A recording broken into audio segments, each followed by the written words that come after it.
we're excited about it. We've had kind of on a rebound year, continuing to try to get back to where our program we feel like it belongs, and we've made some good strides, had some nice little runs during the season. We played really good basketball. Got to continue to improve in a lot of different areas, and those areas, are areas that any team needs to improve in, whether it's rebounding, defending, or taking care of the basketball. Those are things we've got to work on to get better at. Now, Coach, you've been with Western State 21 years. What do you feel has been your greatest accomplishment in your 21 years of being at one place, Northwestern State?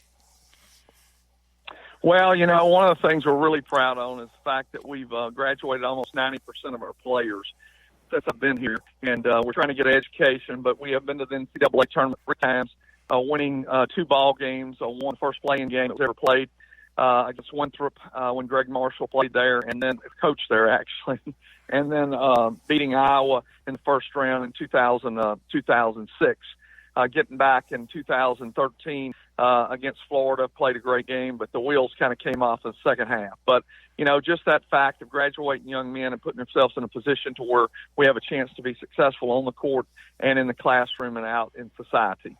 Now, Coach, in the business of college coaching, where longevity is very, very rare, to be one place 21 years means you have to have a great president, a great AD who believes in you and your vision for the program. Talk about how key that alignment is of administration and the basketball coaches, and the players, so you can be somewhere like Northwestern State for 21 years without any interruption or severing tides.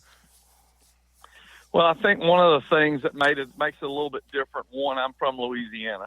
My father and his 2 brothers played here at Northwestern State. I didn't play here. I played at Louisiana Tech along with my other 2 brothers who played at Louisiana Tech. As also my 2 sons ended up playing here. So once we came here, this kind of became our home because my dad played here, and it's one of those things that you talk about a lot of times, but you don't think about that when I got here, I had a 40-year head start on anybody else because my dad and his brothers had already been here at this institution. Therefore, there was a lot of people they went to school with that were in the community or whatever, and so it just helped me to get off the ground running. And then we experienced some success, and we were able to get guys to buy into what we're doing, and we've just been able to stay. I think one of the biggest things that happens in today's market is everybody is moving. Being from Louisiana, had always coached in Louisiana, played my college career in Louisiana. It wasn't a situation that I was trying to try to go somewhere else because I had a base here. And I had seen coaches in Louisiana that had great bases. Their base was pretty good at Louisiana, and then they went off to other states and they tried to start over, and because they didn't have a base of recruiting, a base of support, it was very difficult for them to carry what they'd done in Louisiana to other states. So that's kind of just a situation where I felt strongly about that, being here and being a part of it, and thankful of my administration, Mr. Greg Burks, my AD, and he hired me, and he's allowed us to do some things that here and work hard to try to stabilize our program and have a good program. And, Coach, I know at your level, player development is real key at the lower D1 level. So talk about how player development on and off the court with these young men for strength and conditioning, eating right, sleeping right, and also on-court work with the assistant coaches to get better daily because you guys have to project young men. You're not getting the 5-star, 4-star guys. You're getting 3-star guys. You want to develop them into a 4-star guy. So let's talk a little bit about that dynamic when you're recruiting at the level you are in D1. Well, I just think that, one, you got to have players that are hungrier than the other guys, and understanding what you said is true. You're trying to take a player and project them out to determine what they're going to be in their second, their third, and their fourth years. And sometimes, even have a redshirt year to put yourself in position to where they grow and they develop into what you're trying to develop them as players. But, right now, one just walked back in the gym, and I told him early in the week, you got to get in and get you 100 extra makes a day because nobody else is in there getting it. We need you to be able to score the basketball and do the little things to be successful. So, that is so vitally important for them to understand that they got to do all the little things to try to improve and get better. You got that right, Coach. I feel like you get better every day. Some guys want to. I'll get rid of summertime. No, you have to work at your game daily. Constantly perfect your craft because, like you said, if you get better incrementally each day, it's going to really pay off this time of year where you're in a tight race in the Southland Conference. Your guys trying to get some seeding for the tournament. So you need guys to want to be committed right now because this is the key time where it's really truly is win or go home here in the next few weeks here. That's exactly right. And, everybody plays for March. And, I always talk about you want to be playing your best basketball in March because that's when it matters. And especially at our level where we're at, you got to go win the conference tournament. It doesn't matter. You can have a great run and you not win the tournament and you're not getting into the NCAA tournament at this level. So, everybody has a chance. They just got to go put it all together and try to be successful in March. Now, Coach, you kind of touched on briefly how you have a base in Louisiana for recruiting. Let's talk about that. So many top-notch schools, D1 schools in Louisiana, according to yourself, a lot of them in South Carolina in your conference as well, in Louisiana, compete for the same guys. So how do you go about distinguishing Northwestern State from other schools in the state of Louisiana and also in your conference to say, hey, come play for us. We have a great program for you. We'll get you a good education and treat you like a young man ought to be treated and love on you and help you in your career, whether it be basketball or something else after basketball's over with. Well, I think relationships with players and high school coaches and AAU coaches is very, very important because you've got to have the relationship with those individuals to allow yourself to get able to get in the door to recruit young men that are possibly potential recruits. We've kind of been in a little bit of a lull because we've got several tough years in the last couple of years, but this past year we kind of went outside of our borders a little bit and got a pair of twins from Greece, 6'10" and 6'8", and then we also recruited a young man named they're named Nikos and Robert Ugos, and then we recruited a guy named Jovan Zelenbaba, whose daddy actually played for me 30 years ago at a junior college. Wow! And so that goes back to the relationships that I'm talking about. We were able to get him in here and get him ready to play. And Jovan's had some good games. Nikos had some good games. Robert's a guy that, will be a really good player before he leaves here, but he's not quite where he needs to be. But I do think the relationship part of it with local coaches and then expanding your borders, sometimes you have to do that because you got to do that. I know when I first came here, we had to go to Texas and get some kids, and then we were able to get to the NCAA tournament, and then we were able to get most Louisiana kids that we recruited. Most of the time we don't bring people to campus and not sign them. Most of the time when we bring them to campus, we know we're locked in and we have the opportunity to sign them. So we're fortunate in that, we've got a good base to recruit from, got good assistant coaches, Jeff Moore and Dave Simmons, a long time was head coach. Jeff Moore is a long-time assistant for 15 years. Coach Simmons was with me for 7 years before he went to McNeese to be the head coach, and now he's been back with me 2 years along with Jake Spielbauer and Morris Scott. So we've got a really good staff, and we really are comfortable, feel like players are comfortable with them, and we're continuing to grow and continue to get better as a program and as a team. And, Coach, how did you keep your team motivated after a tough non-conference season? Because, only winning 3 games could have broken some kids' spirit, but you guys are bouncing back right now, 9-8 in Southland Conference play. So how did you guys kind of get them to not take it so personally, the record, and just to realize that, hey, we're playing to be better for our conference. If you don't have to play guaranteed games, go on the road, can't get really home games, all those layers involved with non-con scheduling. But how did you keep those guys motivated to play well as they have so far in the conference play so far? Well, that's a great question, but it's also, very insightful of you to understand when you're going and getting a check to take care of the other programs in the school. It does get pretty tough. The way that I approach it is that we talk about we're playing in a lot of different venues to give you the opportunity to play at the level that you really thought you should be playing at. So you go do the best you possibly can, and you get better through these games to get prepared for the conference, to trying to get to the conference tournament, to try to get to the NCAA tournament to win games. So everything we do in November and December is going to have an impact on us in January, February, and March. And so you can't, you got to, if you do, the struggle with it is, and the key is not to lose your team before you get to conference play. The league went to something that I'm being real honest, I don't like 20-game schedules. But we got 20 games, so less than the number of guarantee games that we played this year. We only played 4. But, it is a situation that we're going to continue to work to play good people to allow them to get themselves in a position to see exactly where they stand. Yes, indeed. Big game tomorrow, Coach. Southeast Louisiana, David Kiefer first year there after Jay Ladner left and went to Southern Miss there. What's it on films to get ready for Coach Kiefer and his team, who's been strapping around, playing hard this year, but not quite the record that they want to have so far? Well, they're very talented. To me, they're probably they beat us in an overtime game here early on in the season, and they're really, really talented. And they had a couple guys out at that point. They've got them back. It's going to be a tough matchup. It'll be Von Julian's last game as a Southeastern line, a very, very good player, one that I have a lot of respect for. I've recruited him, tried to get him here, lost him to Tulane, then ends up Southeastern, started 60-plus games for him, or 60 games for him the last couple of years. He redshirted that 1 year. Really, really a good player, and they'll be a handful tomorrow. That's what I got for you, Coach. I know you mentioned your dad coached there as well. Your grandfather went to school there as well. So outside of those, who are the list of people who really impacted your career in coaching, who's really helped you become the coach you are today? Well, I was fortunate enough to play for some guys in college that were really good. Of course, my high school coach, J.C. Howell, was really a good coach. My junior high school coach still comes to every one of our games. He drives down here and watches us play on Saturday. Jerry Mosley, comes and there. But, I would say Scotty Robertson and Emmett Hendricks, who were my two college coaches. Scotty Robertson had a 24-year NBA career as three-team head coach, and it was the NBA. His last stint was with Phoenix Suns for about 10 years. He and Coach Charles Barkley there, and he and Charles Barkley were extremely close.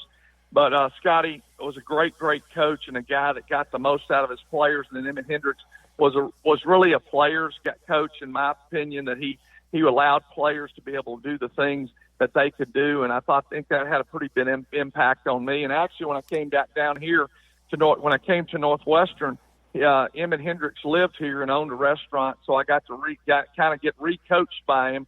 And then I also had Coach Robertson come and be on my staff for about a 6-month period after he left the Miami Heat, and working with Pat Riley in his last 4 years in the NBA, came down and spent some time with me here. And I thought that was really, really insightful to me to learn from somebody that had been 24 years in the NBA. But I'll tell you something that was really interesting.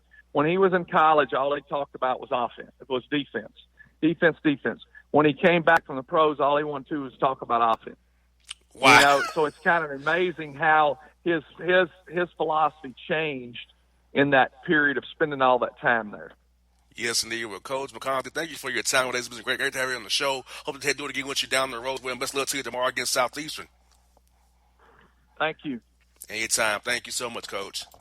Grab a hold of big breakfast flavor at Hardee's. Try 2 breakfast sliders for just $2.99. Get Applewood smoked bacon or freshly grilled sausage with fluffy eggs and golden melty cheese, all on a toasty little bun. Good morning, start at Hardee's. Available now for a limited time at participating restaurants. Tax not included. Folks, back on the Bossman Show with Montana Grizz head coach Travis DeCrue with us on the Bossman Show. Coach, what's up with you guys out there in Montana, man? Not a whole lot. Just trying to keep it going in a positive direction, enjoying some wins, and last week of conference, hopefully we can finish off with a bang. Coach, you're 14-4. Tower Eastern Washington's been doing a great job as well, but you got a big game Thursday against Jeff Linder's bunch, Northern Colorado, coming to the Dahlberg Arena. Talk to us about that matchup you got coming up this week with Jeff Linder's team coming into your place, man. We've had some good matchups with those guys. They've been lingering around the top of the standings the last couple of years, and hopefully, they're hoping to crack in that championship at some point in time. And we got them at home and trying to hold them off. You got that right now, Coach. I've been keeping an eye on your program, man. Man, Coach, you guys have won so many games in Big Sky play over the last 2 years, man. 52 record wins you've won over the last 2 years. This year you're playing 3 freshmen in your rotation after losing 4 stars from last year's team. Talk about how to integrate those young men into your program right off the bat here and contributing big wins for you guys as you guys are in this big hunt for this championship this week against Southern Utah as well and North Colorado on Thursday there. Well, every year provides you with new challenges, and youth has been our challenge this year. And we thought that we recruited an incredible class out of Southern California, and those guys are proving us right. They've gotten off to a good start. With freshmen, you're going to have some good days, some bad days, but they all come from programs that have won or at least expected to win. And I think that that's been healthy as we've added them to our program because it's been a very similar situation. And Coach, can I talk about that piece? 'Cause I feel like the player development program you guys have out there really helped those young men because I feel like when a freshman comes in, he has to kind of adjust to the coaching style, being at the new level of D1 level, playing ball against bigger, stronger guys from the AAU ranks or whatever, what have you. So talk about what you guys do with those young men on court and integrate them into your system and to your culture here so fast. Well, these guys, like I said, I think they were very well coached in high school. They come from programs rather than just teams where, the concepts that they're taught last for 4 years, very similar to our situation. And so the biggest thing for us with freshmen is just developing the mind, the physical developments over a period of time, just teaching them our style of play, our approach to the game, our approach to the day really has been the biggest thing for freshmen coming in. And these guys have taken on very well in terms of just understanding how important it is to watch film, how important it is to understand scout personnel and tendencies, and then going out and executing as one group. And we've been fortunate and blessed to have a young group that we could add to the veterans that we returned. And having Saeed Pridgett out there, man, player of the year candidate for you guys, man, dominating stats over the Big Sky. Talk about how this young man's meant to your program and meant to your team this year, helping those young men grow as we kind of discussed here. Well, one of the best players I've ever coached, and I think the healthy thing for us with Saeed is he is a 4-year guy. And, he was a role player as a freshman, sophomore, good enough to start, but took on a 6-man role for the good of the team and committed to winning. And each year he's kind of added something to his toolbox and has now become probably the best player in conference. And now it's his turn to lead this team to a championship, and hopefully we can get it done for him. You got two other singers, man. Kendall Manuel out there, and also Jared Sampson, who came back to you guys after in the NAI run there for a while. Talk about how those two young men meant to your program as well, Coach. Well, it's been huge. Jared Sampson started his career here with us and transferred down to NAI for a few years to get closer to home, closer to his family. And as a fifth-year senior, graduated and wanted to return and kind of finish where he started. And it's been a healthy addition for us as we graduated those 4 seniors. We needed a little post threat, and he's given us that. And then Kendall Manuel, a local kid, Billings, 5 hours away from here, State, transferred from Oregon State, was a healthy addition to our team last year as a shooter, and this year one of our better scorers. That also is, his commitment to winning and quest for championships has been huge and healthy for this program, and hopefully he can get a second one. And, Coach, how does it make you feel, Coach? You're in your 6th year at Montana, and you can pretty much get 20 wins 5 of your first 6 years there, if you win these 2 games this weekend. So how does it make you feel knowing that this culture you've set at Montana and how the Grizz are now a prominent name around the country, and the job you've been doing out there is noticed to be noticed nationally, not just out in the Big Sky, not west, but nationally, they know the good job you've done for this program? Well, it's been a special experience for all of us. I'm fortunate. I've got a good staff, good young, energetic staff that relates to the players and does a phenomenal job of recruiting. And, you got to surround yourself with good coaches and good talent, which we have. Big shoes to fill when I came. Obviously, 2 Hall of Fame coaches here before me and a couple others that became all-time winningest coaches over a period of time. So a lot of championships were won before I became the head coach. And, for us, we just try to grow and do something a little different. And I think our style of play has been intriguing to the fans. And we've been fortunate to just, continue to do that. And our schedule's been tough. We played quite a few guaranteed games, a lot of road games. And so the 20 wins aren't just given. And you have to win a lot of games in conference to do so when you play the schedule we do. And we've been fortunate. Okay, got to leave with your mind as what, Coach, I feel like your team recovered well. The non-con didn't go how you wanted to go. You probably wanted some more wins, but you say you play guaranteed game, which you got to do at the level you guys are at. Also, you have to raise money for this program. Also, you want to get guys close to home as well. And so, not only getting those 4 wins that you got, not what you wanted, but let's talk about the resolve of your team to get through that, understand what that is. It's part of the nature of the beast of being in the Big Sky, but recovering now, and you're 14-4 in conference play, right in the thick of it for winning the title again. Well, words can't really explain it. It's been a healthy experience for all of us, but It takes us back to just the development of the mind, the mental approach to the game.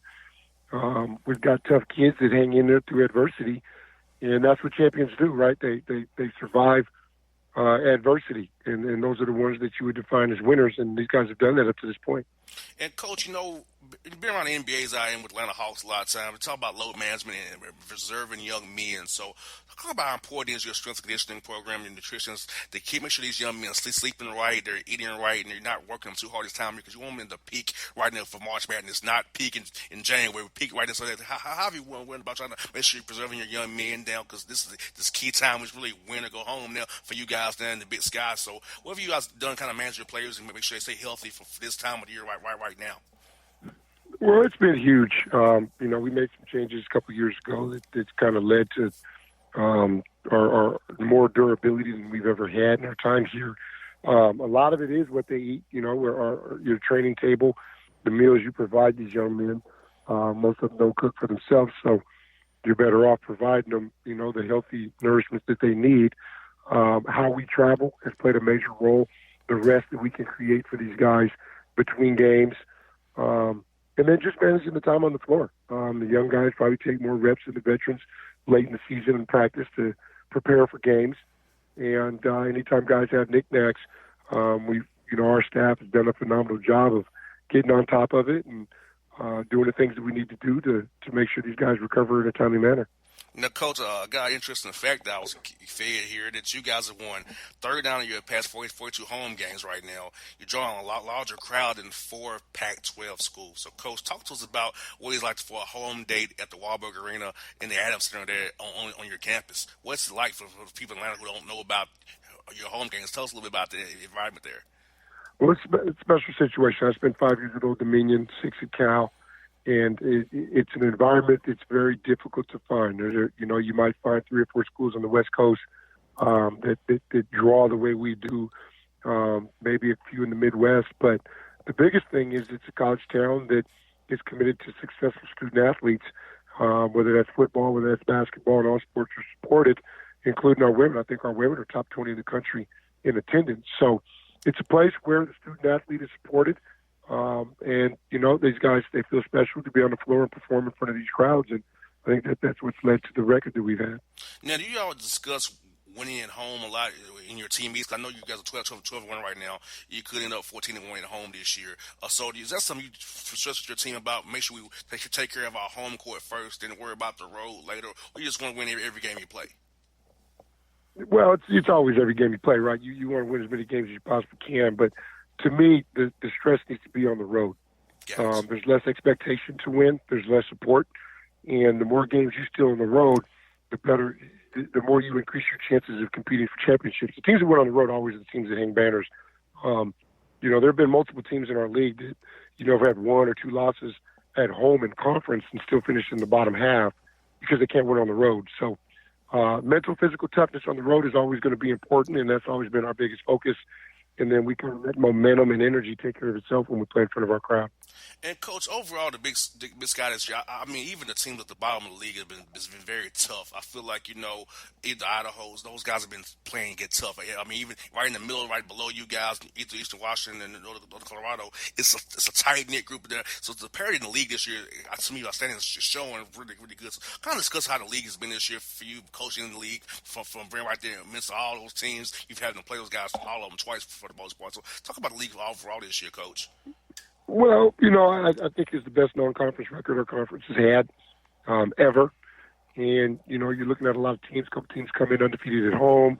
A couple teams come in over 500 that hadn't in the last 10 years. I think the biggest thing, one, is that the conference did a better job of scheduling.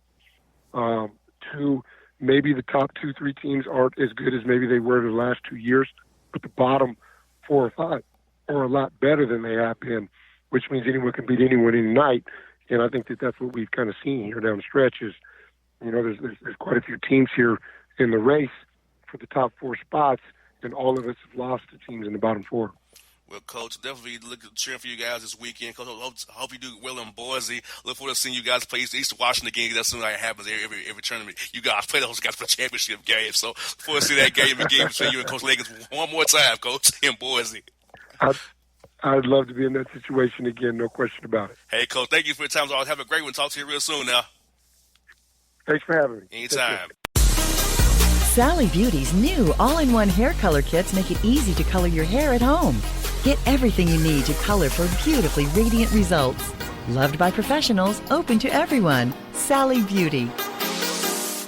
Folks, what's up? Time this week, JC Sports Report here on the Bossman Show. JC, what's going on with you brothers in Memphis, man? How's the 901 going with you guys? It's March Madness, baby. It's March, man.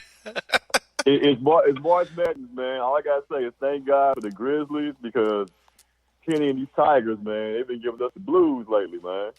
Man, I thought it was going to be a promising thing with Penny Hardaway. What's went wrong with them this year, man? I ain't really been paying close attention to what's going on with the Tigers. What's went wrong with them this year, man? Man, we thought, honestly, man, we thought it was going to be a overnight success.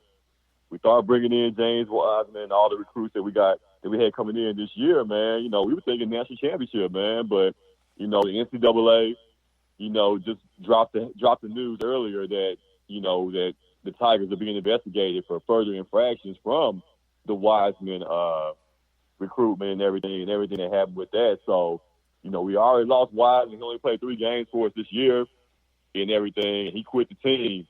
And then there could be further penalties, that could come down the road from the Tigers deciding to play him those 3 games, man. So it's not looking good at all for the Tigers, man. But thank God for Ja. Thank God for the AC Memphis Grizzlies right now in the Western Conference, man. Because without them, it'd be very bleak as far as basketball-wise here in the city.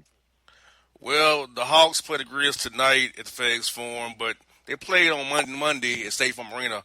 What are your thoughts on seeing the first matchup of Trey v. Ja and how the up-and-coming Hawks and Grizz match up against each other going forward? Man, so it's going to be something to look forward to in the future, man. The Hawks are still, a couple pieces away. They got to add around Trae Young. They got a nice young team, man. And like I said, it was a weird start to the game because missing their first 11 shots there from the field. And then, second half, the Grizz turned it on and eventually led to that 39-point blowout. Biggest road victory margin ever for the Grizz in franchise history, a 39-point win against the Hawks earlier this week, man. So, like I said, it's going to be fun. Watching the rematch tonight is going to be fun. Seeing Trey in the building, FedEx Forum, he's going to be putting up a bunch of shots. Ja's going to be energetic. And you can tell those 2 guys have already formed a relationship and are going to be rivals, but also, friends on and off the court, man. So the league, like LeBron was saying, man, the league is definitely in good hands with Ja and the likes of Trae Young going forward. What Monday also shocked me was that the Hawks actually wore their white uniforms and the Grizzlies actually wore their Grizzlies wear blue Beale Street Blue jerseys. I was shocked to see that because you ever see the Grizz really in those Beale Street Blue jerseys anymore, and the Hawks don't really wear white anymore at home. I was shocked to see that. Yeah, I know, right? And I mean, I know it's the trend now, fashion, but I'm an old school guy, boss. You know that. I love to see the home team, with their traditional, whatever their home jersey is, and then whatever the traditional road jersey for the business team. I hate when they mix it up with different colors and the road team like the home team. I hate that, man. I'm not even opposed. You can wear your alternate jersey if you're a road team. I'm not opposed to that. But the way the NBA is kind of like letting it just wear whatever you want now, I don't like that at all, man. Yeah, because usually the Hawks ain't going to be in black, red, or the peach tree, never the white. I was like, what? Exactly. We're wearing white tonight? Exactly, man. It's what? Weird, man. I'm old school, man. And I don't even like having the sponsors on the jersey, man. I don't like that either, man. Same here. I'm with you, bro. Yeah. I'm with you.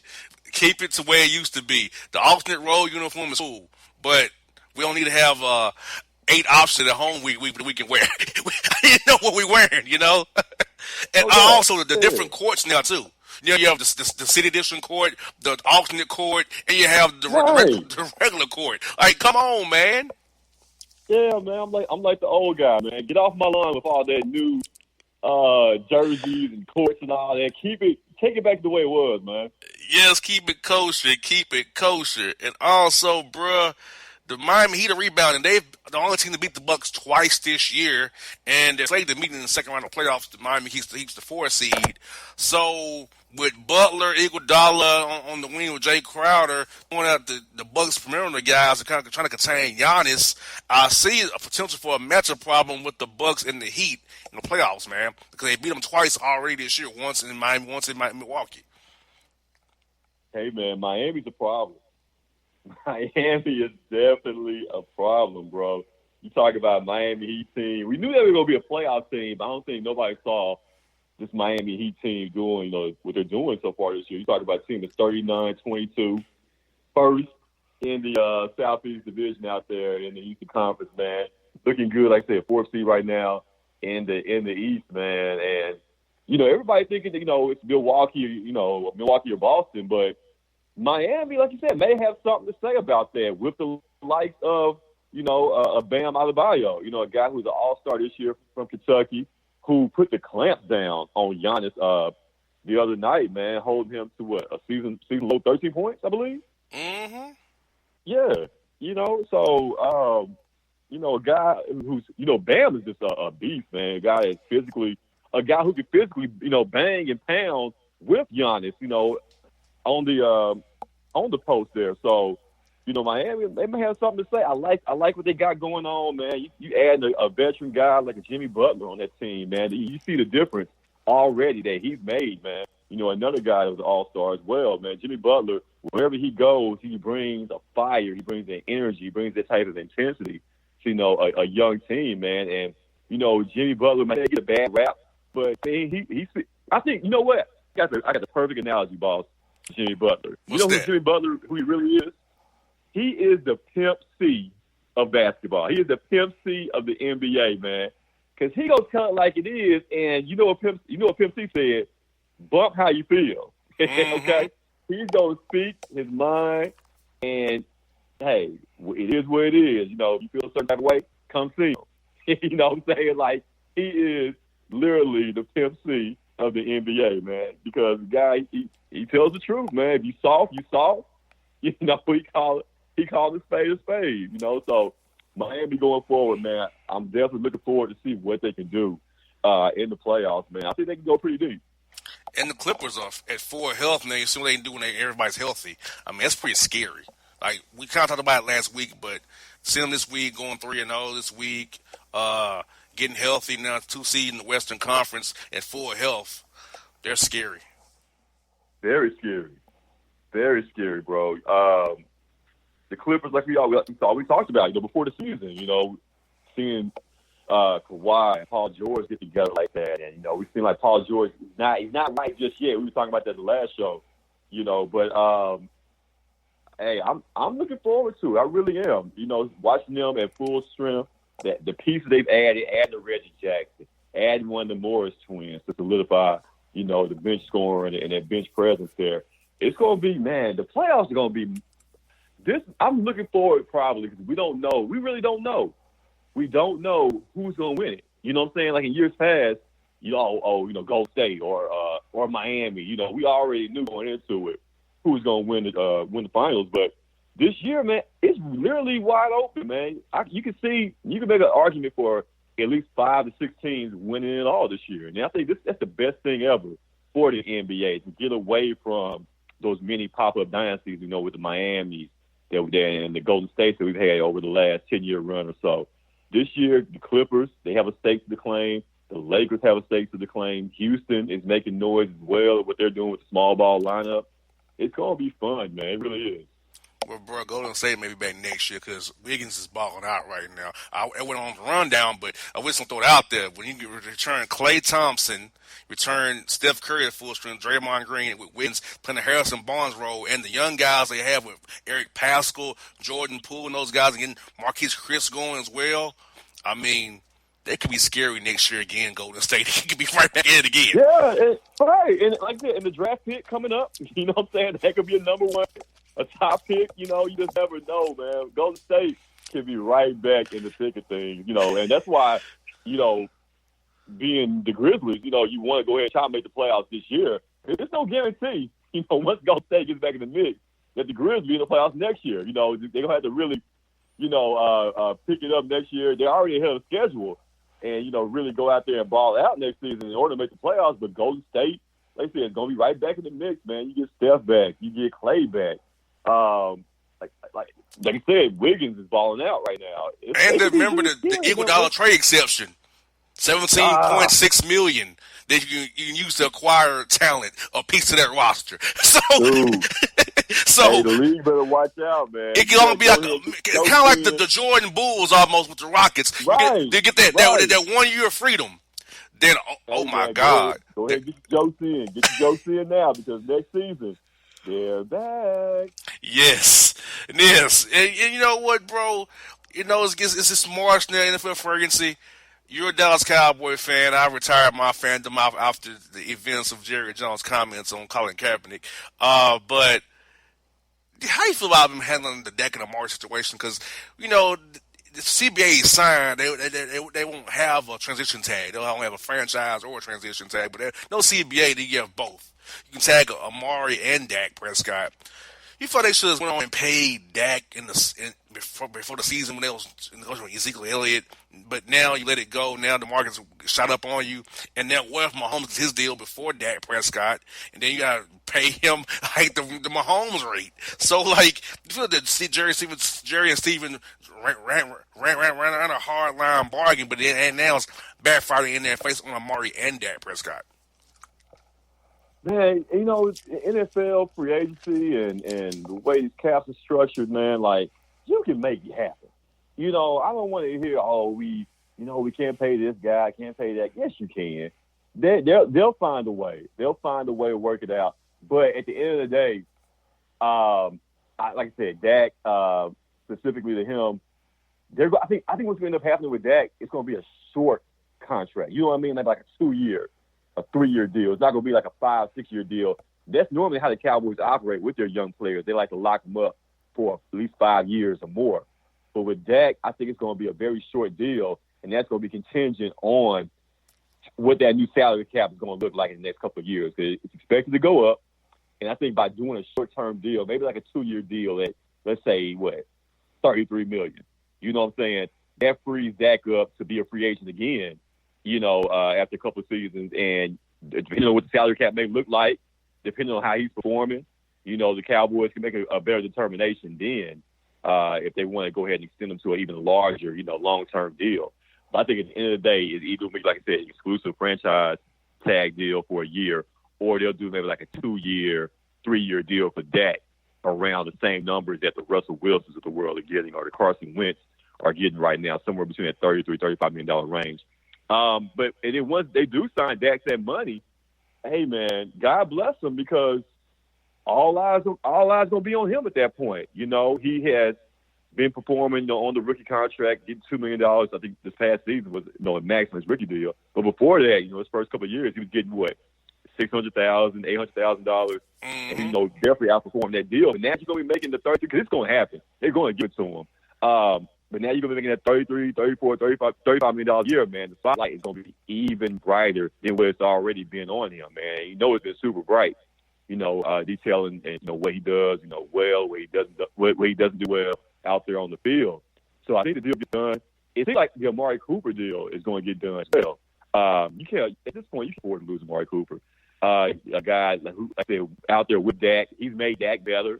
Amari, he's got a little more fire, though. Like, when it's really crunch time, Amari puts up great numbers when it's not crunch time, or it's not a super big game. He puts up big numbers then. But when it's a big game, big opponent, can Amari put up those same type of numbers? Sure, that same type of energy and same type of fire to get out there and really make it happen. But the player out there does get away from the Cowboys though. Blake Jarwin. I think Byron Jones. Well, yeah, Byron Jones. Byron Jones. At the end of the day, he's going to get top dollar, but I don't think he's bigger. I really don't. I think he's an average, decent corner, but he has no ball skills whatsoever. You talking about Byron Jones? He's 4 or 5 years. He's a zone Cowboy. corner. He only has maybe 2 picks, if that. He's like Sherman and Charles Tillman. Exactly. They're all zone corners. Right, exactly, man. But even with Tillman and Sherman, they have a knack for creating turnovers. Getting picked. Tillman, was great knocking the ball out. With with the way he's knocking it out and get the turnover, get the fumble. Byron Jones has no ball skills whatsoever. Like he'll swat the ball out the air. Yeah, he'll go stride for stride, with the other team's top receiver. But is he going to create turnovers? Is he going to get those big impact plays, those big interceptions that can help turn the ball game around? Man, he's not that guy. He never will be that guy. So I think Byron Jones at the end of the day, he's going to command too much money, and it's going to be a price the Cowboys not willing to pay. Last one, we got Tony Romo is going to get $18 million over 10 years from CBS as long as they had the NFL. Your thoughts on Romo getting this record broadcasting deal from CBS for 10 years, $180 million, $17.5 in salary, $500 in perks and incentives? God bless him, man. Like, what a country we live in that, a guy who was so maligned, during his playing days. And I think the most, Tony Romo, he never really made, like, super, big money. Like, all these guys getting now, all the quarterbacks getting now. Mm-hmm. Romo, he made a nice, decent amount of change, but it wasn't the crazy amount of money or guaranteed money that guys get now during his playing days. So, in order to get that type of deal as a broadcaster, I mean, he set the bar, man. The way that he can call the play before it happens and, putting this little Romo magic and spin to it and working with Jim Nantz, they have a great, 1-2 punch there going with those guys. So, and even, what's the old thing about, you're worth as much as what? Whatever somebody will pay you. Right? Exactly. You work whatever somebody, the amount that somebody will pay you. And he does a great job. ESPN, they were coming at him hard. They were going to throw big money at him. CBS did not want to lose him to a competitor like ESPN like that. So they had Tony up, and the big buck was for the Saints, the receiver, Michael Thomas. He had a gripe thinking that that no broadcaster should make the same amount of money as a high paid player. Maybe you can't count on the man's money. Like if they want, it's not coming out of your pocket. So what do you care? You got your money. What do you care? CBS is paying him. Like that's it's whatever, man. So you always want to stay out the next man's pocket, man. But Romo, like I said, more power to him. He's good at what he does, and CBS feels like he's worth $17, $18 million a year. Dude, pay the man. Got that right. You heard it from himself. My man, J.C. Smith, the J.C. Sports Report on the Bossman Man Show. Bruh, great job as always, my man. See you later tonight here in Memphis, our hometown here. Now, we'll do this again next week as well, my brother. Boss, we're going to turn up tonight, man. Going down after the game. We're going to hit Beale Street up. Man, we're going to hit the club. We're going to tear the club up 3-6 Mafia style tonight, man. Tear the club up. Tear the club up. You got that right, bro. All man. All right, man. I appreciate you. No doubt. This is J.C. Smith on the Bossman Show. How do you feel about your office? Is it just a space for your company, or is it a space to help you grow your company? From new HQs to satellite offices, with WeWork, you can find a space that works for you. Visit we.co/Space Matters to learn more. Folks, back on the Bossman Show, Tower Weekly Dose of Florida craziness with my man Tony T-Bo Williams, who's back for week 2 in a row to somebody's chagrin in Wisconsin. Bone, what's up, man? Good to talk to you. 2 weeks in a row. Yeah, man, that's called going back to back. Unlike a certain coach who goes out 2-0 and can't close the deal, I am back. You got that right, brother. We're going to have you folks waiting for it. Yo, folks, you've been waiting on it. It's time for it. It's here. It's the Boss Report. First story, Bone, is this. You got to start off bad. Florida man arrested for cutting off his Johnson after Popeyes closed the dining room. He couldn't get in there to get him some lemonade. Yeah, the lemonade. I can understand if it was for the sweet tea. Sweet tea is pretty delicious. But for lemonade, it's not worth losing your Johnson over it. Nah, not at all. Not at all. I mean, my man, go to the drive-thru window, maybe. The dining room's closed to the drive-thru. Don't cut your junk off over lemonade, my man. Yes, sir. Just find a way, man. Even if the dining room's closed, find another way, man. It's possible. Yes. Florida man facing felony charges after allegedly stealing $20 trash can, flooding neighbor's home with a water hose, trying to screw his wife in the buttocks with a broomstick. Damn, that's a lot to take in right now, literally. He first he tried to flood the house with a Yes, he stole a trash can with a water hose. Stole a trash can, tried to flood the house. He tried to stick a broomstick up the wife's buttocks, of his neighbor's wife's buttocks. His neighbor's wife. Oh wow, that's real. That's radical. Yeah, that's very radical. What did his neighbor's wife or her neighbor do to him in the first place? They did not say. I can't imagine any punch can fit that kind of crime. Like, you know, I don't know what their deal is. But I can't imagine that was you know, as far as taking it there that way, that route per se. Yes. Florida man visiting sick dad in the hospital arrested for randomly sucking toes of patients in the hospital. So he's like. You know, Rex Ryan. Of Rex Ryan, yeah, I was going to say that. He's a descendant of Rex Ryan. Maybe his kinfolk down in Florida. I don't know, but that's just nasty. I mean, that's not only assault, but it's just nasty assault. Ew, man. You know what's bad about it? He's of our ilk. Oh, really? Yes, that's what's bad about it. Nah, he broke the stereotype then. He broke the mold, because that's not really of our thing, apparently. So, so for him to do that, then that's taking a lot. Yes. Oh, get this. Florida man upset nurses would not allow him to touch their big rumps. Sets beds on fire in the hospital, send them a message. He wouldn't be allowed to what? Touch the nurses' big old rumps and their scrubs. So he wanted to touch her. So he sets fire to the hospital beds to send her a message. So he tried to go Joker, right? Or like Yes. Ledger Joker, and just set the whole place ablaze, huh? Yes, for not being able to touch her junk in the trunk and her scrubs. Yeah, I might go a little borderline here, but those scrubs of certain women, they do look pretty good. But there's no way I'm tearing down the hospital, burning to the ground over the butt cheeks. Sorry, man. Exactly. Exactly. Get this. Florida man throws 8 Molotov cocktails at the Department of Children's Services and Family Care building after kids were taken away from after he got caught watching porn with his kids and getting topped off by a side piece in front of his kids.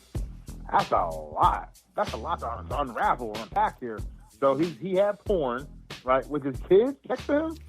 Yes, watching it, yes. And he was still getting toppy with the kids in the room? Yes, and the defects took the kids away from him. They went through cocktails at the building. So that's all kinds of, like, wrong right there, first of all. And that's, like, you know, that's all family services coming into effect. And then he had the audacity to Molotov cocktail the place? Yes. So he doubled down hard, huh? He was the illegal porn and, you know, in front of the kid and a little sex act in front of kids. Then he Molotov cocktail a federal building. Correct. He doubled down hard in that one. Pun intended. Yes. Get this. Drone video shows Florida man harassing non-dead iguanas in the field. How do you harass iguanas? Well, he was poking the non-dead ones who were shocked from the cold weather. So he was poking the undead iguanas, and he had a drone with him to do so? Yes, but he was very scared when they woke up when the sun came out. He ran away fast. So he's a weirdo and a punk.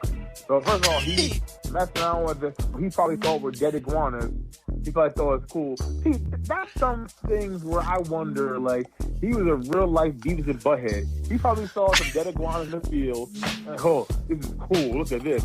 And then when they came to life, then he hightailed it out of there. Correct. Yeah, he's a real life Beavis and Butthead. But get this. Florida man arrested after tackling deacon doing Sunday mass after preaching a homily he didn't like. So he tackled the preacher? Yeah, doing Sunday mass. Well, I guess that's better than Stone Cold Stunning the preacher, because I remember past stories of pastors and certain preachers getting Stone Cold Stunned. But I guess a mere tackle it is better, I guess. Yeah, it's like maybe a rhino spear, maybe. The spear! The gore! The gore! What is up with the violence in these churches on this part of that news? I don't get it. I don't get it. I don't get it either, man. Get this. Florida man tries to burrow into gopher tortoise nest to hide from police. Found throwing, quote, dirt on himself and whacking off to some Pornhub on his Droid phone. He's underground and a tortoise nest?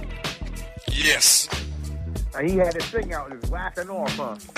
Doing some Pornhub on his Droid phone. Let me just say, those tortoises don't mess around, man. And if they see, a wee bit Willie hanging out there dangling around, they might think it's bait.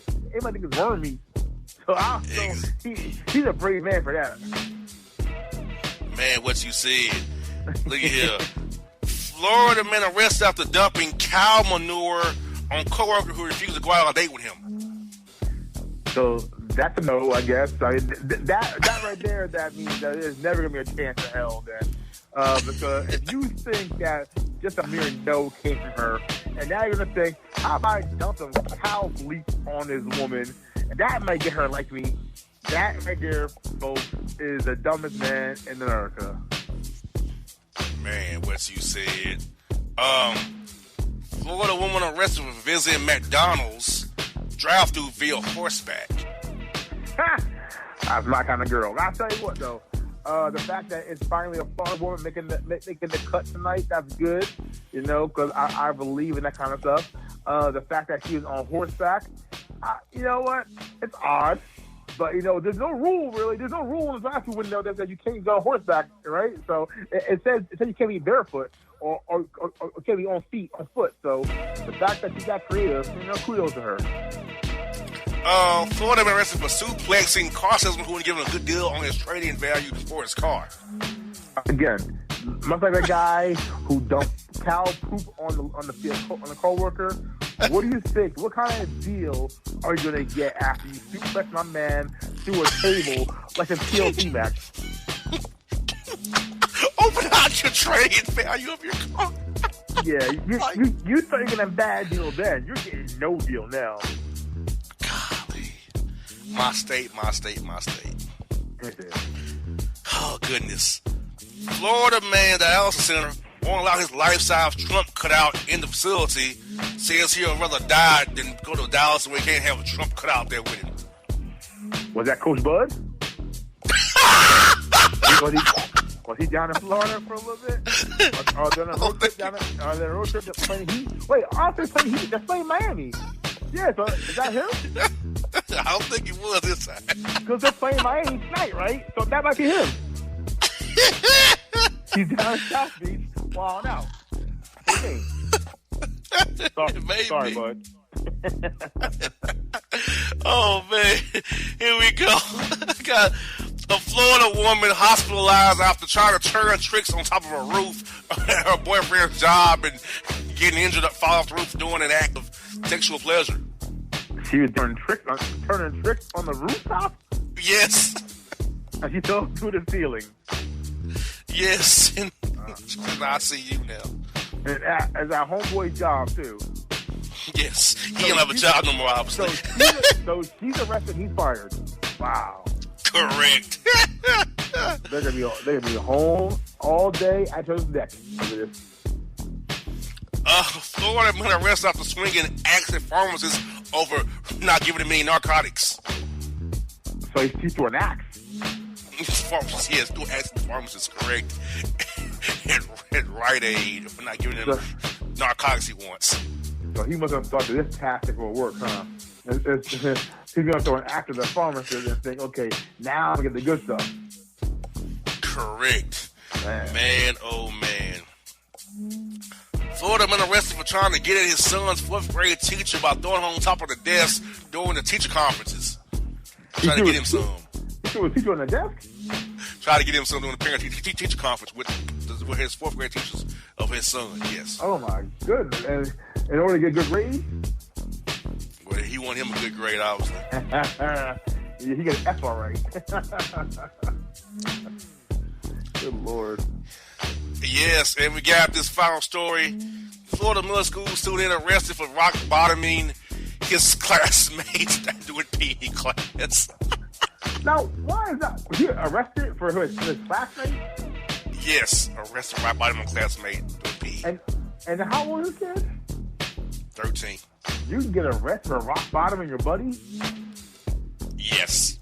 Really? Well, that happened in the 80s. When I was in grade school, I was in jail for a long time ago. We were fucking each other, power bombing each other, power slamming each other. You know, all good fun. This cat just got arrested because he rock bottomed his buddy. Correct. Oh, well, my father took that girl to jail for nothing. So she's 6 years old. That was in the news too. I didn't cover it. You know, so the state in Florida is messed up. Man. Yeah, it is. That's good stuff. The laws here are jacked.